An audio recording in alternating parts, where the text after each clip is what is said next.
All right, welcome to this special live. Today it's Sunday, and it is a really special live I have because I have a guest with me. It's Despina, and I'm Despina. I can't even remember how to pronounce your surname. Just help me with that name again. Yes, it's Despina Mavridou. Mavridou. Yeah.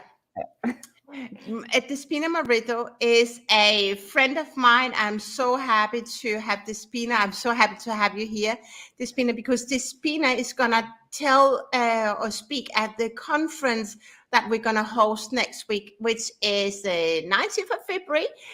And the conference called Happiness is Real, How to Thrive Before, During, and After Divorce. And I would say this event is sponsored by our Happiness is Real sponsors. And so if you want to sponsor our event, because there's so many women out there who are stuck in a toxic relationship or suffer after divorce, reach out to me. This session is different because Despina and I am going to have a conversation about what toxic family environment actually, how it affects children.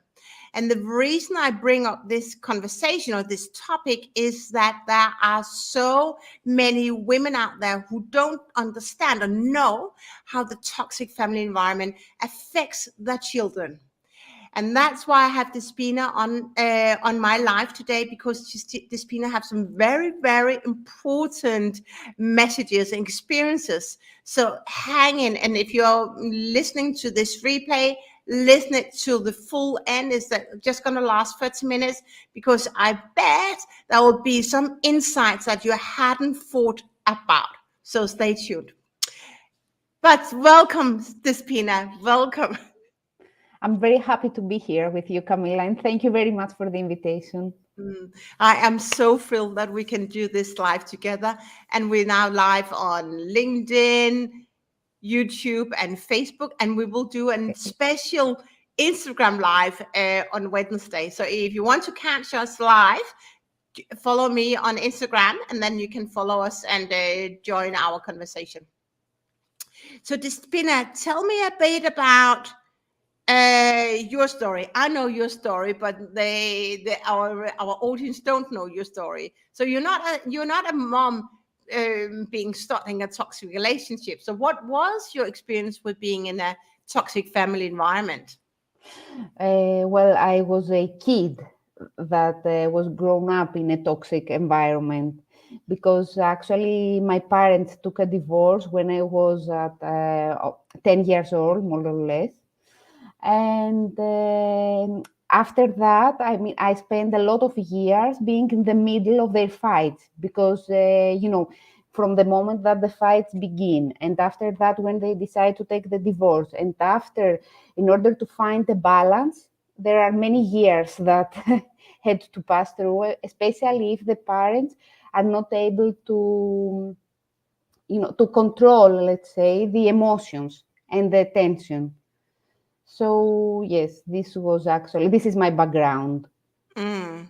And how have you then, because I know what's coming up. So you actually released a book very recently that is now available on Amazon. So what has happened since you were in that family environment where your mom and dad just couldn't get it to work? And so, Well, so tell us a bit. yes, I mean, this is actually what I also wrote in the book, which is inspired from my personal story. It's when the kid is in the middle of the fight, it's very difficult for the kid because feels very confused and very angry. And many times, for example, in my case, I was feeling that I had to take a side, or that I have to decide for them and to be the adult in their relationship. So all this situation created for many years a lot of insecurities and a lot of confusion in my head. Mm. And that's really interesting, because that's for those of you who our audience who are now on here, and they may not know our channel or my channel. So I've been in a toxic relationship from the perspective of being a mom and a partner. And my daughter has just grown up. She's now 7, but most of her lives she has only experienced this toxic relationship, or not a toxic relation, but toxic family environment. Mm. And that's why it's so interesting with some of you, what you say is about being angry, confused. I can't remember if someone listening, but that's how you can't control your feelings, and you've been in the adult, being the kind of the mediator, the bridge between mom and dad. Um, Tell me, how did you, so how did that, there's so many things I could ask about, right? But how did that impact you from a development perspective? Like, if you can remember, you can flash back and reflect back on it. How did it? So you have to be adult fast. Is that? Did you did you have troubles or challenges at school or in friendships? Did you misbehave? How did this toxic family environment impact your development? Yeah. Yes, in my case, I didn't misbehave, but I felt like I lost my adolescence very early, and I actually never felt as a teenager because I never had the simple problems that the teenagers had. For example, when my friends were discussing where we will go out and where we will go, I was thinking that I don't want to go out because my mom is alone at home, and I don't want to stay very late at night and make her come and pick me up. And I didn't want to bring more problems in the family because I was aware that we already have enough problems. So as I grew up with my mom, I didn't want to put more problems in her shoulders, and I was trying not to go out very often. I was trying to be a good student. I was taking care of my sister. I was trying to do all the things that can help at home and not to create problems. Wow. Yes. You really took a big accountability Yes. on this, and actually stepped, become greater than the situation or the environment. You stepped above your mom, and you Mm. actually sacrificed a lot. You said you didn't really experience your teenagehood because you were so loyal, if you use that word, to your mom, and you want to give her the best from you. Yes, because the kids understand very well the emotions of the parents, and they can see, and when they see their parents, who are the two, the more important people in their lives, when a kid see the mom or the dad to cry or feel destroyed or sad, this creates a big impact to the heart of the kid. So he or she feels that he has to do something about it. That wants to save the situation, or that in my case, worked this way. Not all the kids are the same, and not all the situations are the same, but I can, from my story, I can say, and from the kids perspective, that the kids understand very well what is going on, and all the emotions reflect in their personality. Hmm. And it depends on the personality of the kid after that, how this will, how they will react after that, how they will understand it and what they will do. But in all the situations, the kid, especially when we have high conflict divorce, the kids try to survive Mm. and to How did help the you try parents to? also. Sorry. Sorry. And help the parents also. Because I have heard also other stories from kids that the parents were separated. Most of the times the kids are trying to help the parents, to save the situation, to do something to help whatever they can. It's not that they know what to do, but they're just trying to save the situation. Mm. How did that make you feel deep down? Well, at that moment, I couldn't exactly realize what was going on. I mean, I was feeling sad. I was feeling alone many times, but I wasn't really, I was trying to suppress all the feelings. Also, for this reason, for many years, I wasn't crying. I didn't want to cry. I want always to show to the others that I'm strong, that I don't have, I'm not weak.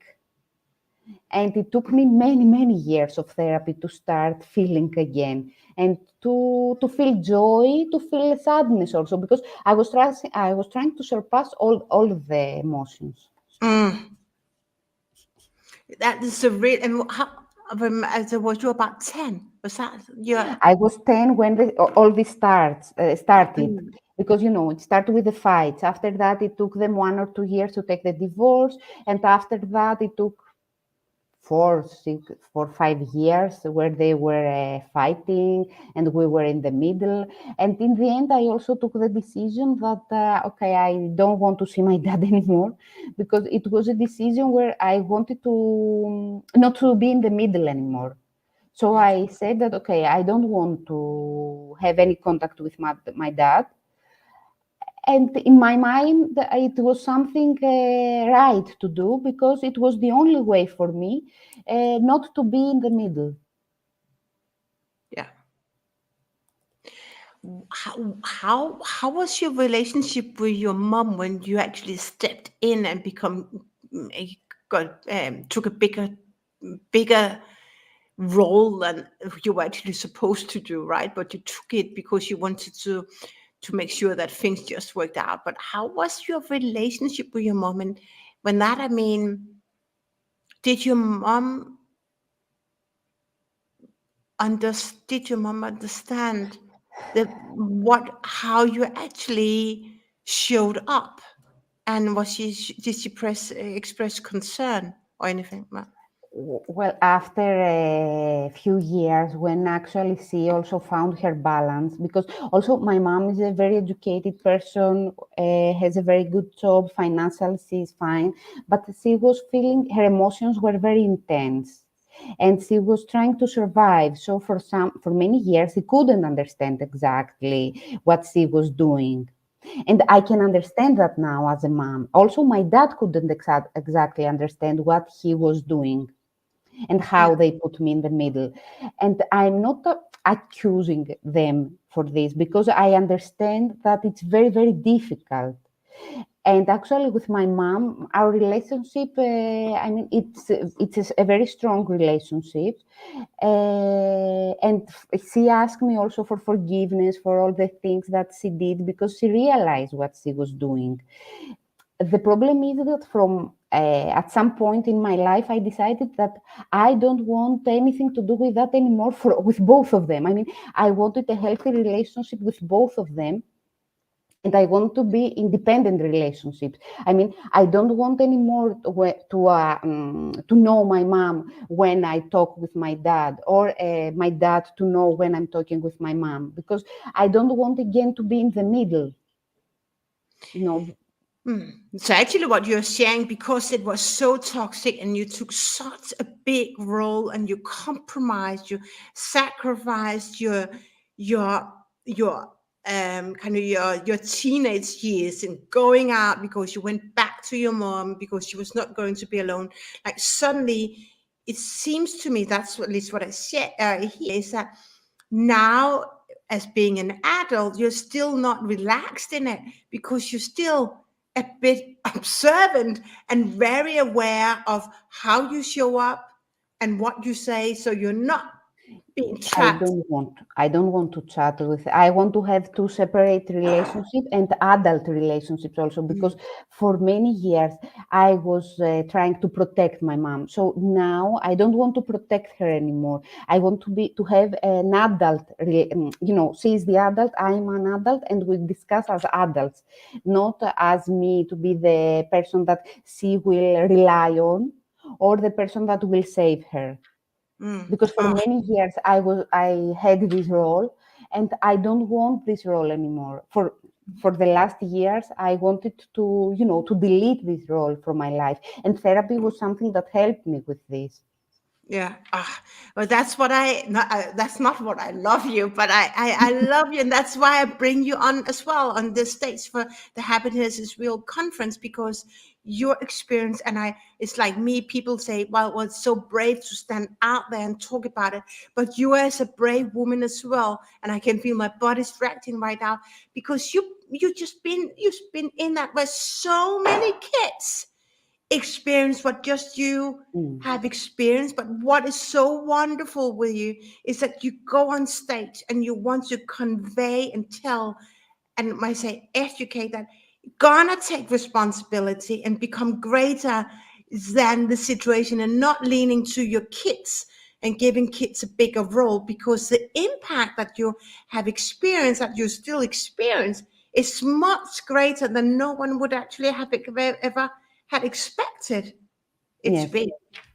It's true because actually, also as a mediator, I have seen many times parents that saying that I want to, I am doing everything for my kids and I want the best for my kids, but actually they are not in the position to understand what is best for the kids at that time. And this is the reason I want to share my story, and this is the reason also I want to talk to the Happiness is Real event, because it's what you are doing is very important, because awareness is the most important thing.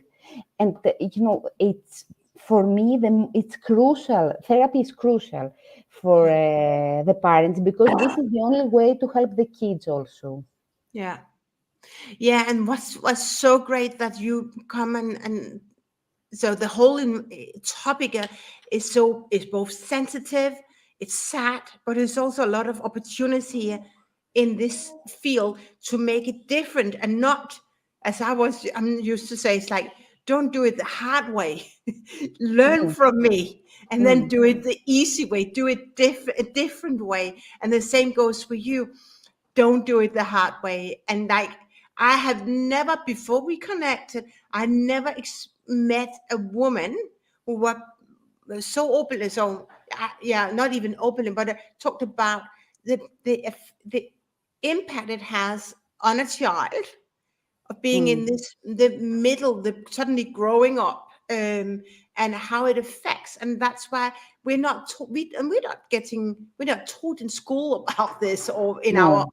young Mm, adulthood about this, and certainly not when we're divorcing, uh, how to play better. And what you said, mentioned also early on, and that's why our two stories match so good together, mm, is that I was the mom, and I was, I said, at some point we all were, if we're going through divorce, suffering. But it's about being so aware that actually, if you have kids, you have to become greater than the environment, because as you mm. mentioned in earlier on in the beginning of our conversation, is you don't even have to say any words, right? You have to speak. You catch and you grab the atmosphere, and that affects you. Yes. And so just bringing in my own situation is like, so I knew something was going on, but I wasn't. So I wasn't aware to the extent of how the family environment affected my daughter. Mm-hmm. Only very late, and then I made the decision, no more. And then I got all these professional resources around me to help me. What do I have to do? Because I'm just a normal human being. Mm. I've never Mm. experienced it. I don't know, been in that crisis before. How do we deal with that? So it's not about this fight, because it's so easy to fight. It's so easy just to be angry, but that affects the children, right? Yes. And that's what, and I mentioned just before we were going on air. My daughter is now 7, and right now she's has healed so fast over the last couple of months. But right now she's over the last week or so, she has fallen into her pit hole of being very aggressive, Mm-hmm. and she's kind of picking up how it was at that moment in time. So just before we went on live, I had a very serious conversation with her. Say you have to become greater. You just when you get angry, you just you have to change. You can change your mindset and your attitude of how you want to show up, and that just she's just a product of how our family environment was.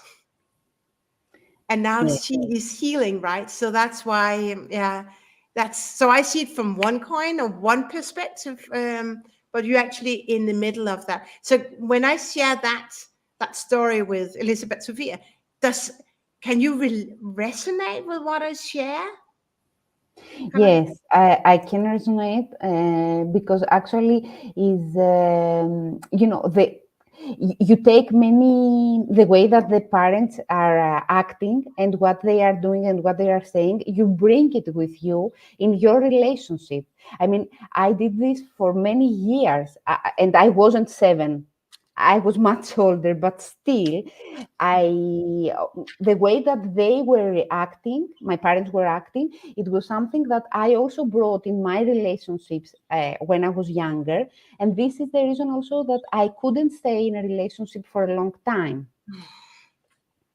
Oh, it's like that's why we're talking about this. That's why we're talking about it because we get to, and sorry, I'm just interrupting that, but we have to be educated. We have to reach Yes. out for help because when you're going through divorce, it's the second highest stressor any human being can experience. But when the divorce is toxic, then we have an even bigger need to ask for help. And so even the consequences you shared is that not only did you sacrifice your upgrowing where you not went out with friends for party, you were going back home, but actually you were also struggling in your early relationships Yes. because that was you were Yes, just because growing up. you have many fears inside you, many insecurities. It's the way that we grow up and the things that the voice of our parents becomes the voice in our heads when we grow up. And that's why it's important this voice to be a healthy one. And it's important to ask for help because you can't do it alone.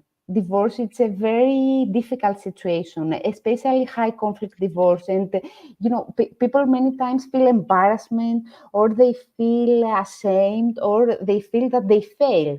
My mom, for example, was feeling that it was a failure for her, the fact that she couldn't keep her family. This is not true. It's not a failure. Things happened in life, but you need to ask for help and you will move on. You will do the next step. And it's important to help yourself because after that, the kid will also see that it's normal to take a divorce and it's not something so big. You move on. Yeah. And the kid will also see how you react and she or he will react the same when happens something similar to his life or her life after that. Yeah. Oh, and I love what you say because I went live yesterday with and I've done quite a lot of lives now supported by our sponsors, so about to leading up to the conference, and I was talking about asking for help and don't feel like a failure when you're Yes, getting divorced because life goes on. It's like some women, maybe also men, but lose their identity, like when you're getting fired, one then now, but you're still your lovely Susan Brown or whatever your name would be, right? And yeah, life goes on. And you're just finding your new normal, maybe tapping into what you have suppressed when being in that relationship. exactly. So I'm so happy that you just touched upon it. Just before now, we're closing this, Pina, and I know you will talk a lot more, even though the time is more condensed, but so much more to talk about on this topic. Just tell us a bit. Um, when did you start realizing that you needed help? Well, many years after. I mean, when I am 40 now, when I was 30 years old, more or less, because actually I saw that I can't stay in a job for a long time. I can't stay also in a healthy relationship. I'm afraid a little bit of relationships. So I realized that I was following the same pattern again and again. So I saw that something is wrong and I asked for help. Oh yeah. It's And it took me years, and I'm still, I'm working with myself every day, because we grow up every day, and the best thing we can do is to take care of ourselves. mm, And it's a very long process. At least for me, it was a very long process, because it was something that I was caring for many, many years. yeah. But just imagine now you are healing. You have healed much more, many open wounds, and you just become a completely different woman. You're stepping in up your daughter, 4 months old, and you're like so many important and powerful, and as I life transforming messages that you have experienced. Is like, don't do it the hard way, do it an easier way, and Yeah, like show up as you want it to be, and then help your kids. And I think that's also, I don't think, I know that's also why I invited you on stage, because what I experience in many of women in my clinic or my practice is they actually, some of them use cry out at the children's shoulders, and mm, they seek, they hope that the children have an open heart and embrace and welcome in, mommy, I'm ready to support you. And they can't believe that the children are not ready to be there for them. And that's, you mentioned in different words as over the last half an hour. yeah. That is not the way forward to heal. I hear many times that the parents sacrifice many things for the kids, but I used to say that kids sacrifice much more for their parents, because Yeah, they are there, they are willing, even if they are kids, to be there for them and to support them. And this yeah, is a big sacrifice, because they are just kids. And this is what I wanted also to. That's why actually I wrote also the book, The Mom, Dad, Can You Hear Me? Because the parents cannot really listen when they are going through all this. no. Oh, my body reacts right now. No. And that's why the title Mom, Dad, Can You Hear Me? So it's like important, but it's such a strong like tagline in our life, because as you also mentioned that the children sacrifice much more than we had Mm, ever experienced. And that's why we also talked about just before going live, that we hope that with this conference and all the love that we put out there, all our true stories that we put out there in the open, being vulnerable, but we dare to be vulnerable because we mm, want to show that life can be done differently, especially when you're going through divorce. Don't do it the hard way. That we're creating more awareness, and you mm, also mentioned that, of how we should help women and to heal, and getting even more support when we are going through divorce, and so also educating with the women, or teaching the women that if you have children, you gotta get help. You gotta mm. reach out for support. Like someone told me the other day, but it's about getting the oxygen mask. Like when you're on the plane, first the adult, and then the kids, and Exactly. that goes the same in divorce. You get to get the oxygen mask on first, Mm. and then you can heal, and then you can help the child through the divorce as well. It's the only way. I mean, if you don't help yourself first, you can't help your child. If you don't love yourself first, you can't Yeah, love your child. no. Whew. We could go on, and yeah, Yeah. but we get to love each other, ourselves first, and heal first, because if we don't do that, we make a big mistake, a bigger impact on our children, and we don't want to, really. I don't think any woman or any mom or dad would Want that? Yes, it's would want true. to No, do that, but we are unconsciously do that if we are not conscious about how we show up and how we heal. exactly. Yes. Yeah. So with this, Despina, thank you so much for Thank joining this you. special Sunday live. We're now live, and it will be on replay on LinkedIn, YouTube, and Facebook. Remember out there, Despina is on stage next Saturday, the 19th of February. buy your ticket and get even more insights to Despina's story. Despina she shared some very strong messaging to the moms. But on Saturday, Despina is gonna be even more to the point on how not to do it the difficult way. So it actually puts your child under more what do we say? Paying a bigger price than when going through divorce, because our children should not pay, if at all, a price because the mom and dad are going to get a divorce. Yes. Yeah. So thank you all for joining in. This is such an for this one, and for me indeed was such a sensitive, but also a very, very important topic. We both, Despina and I, we both have children. We have girls, and we know how difficult it is. But we also our heart, and it's there's a lot of, it's so sensitive, right, to Yes. show up in our best capacity as a mom as well. So thanks very much, Despina, and Thank I you. look forward to. We're gonna live on Wednesday. Just gonna Yes. find out what time. But follow us on Instagram. Follow me on Instagram to join our live on Wednesday. So Yes. with this, much love and enjoy the rest of the Sunday. Bye for now. Bye.